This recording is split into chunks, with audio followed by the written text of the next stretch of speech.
Alam nyo, kung hindi sana nagloko ang mga babae sa relasyon, wala sanang SIM card registration. Ang mga babae parang pansit lang daw yan. Hindi dahil pampahaba ng buhay, kundi kulang pag walang tuyo. Ngayon ko lang na-realize, kaya pala nauso ang kasabihan na ladies first.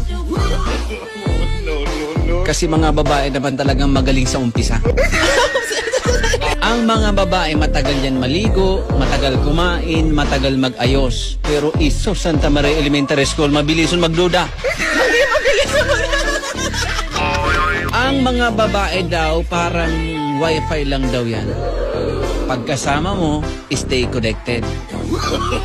Pag alis mo, searching for other device. Sorry girls ha, tabla-tabla na.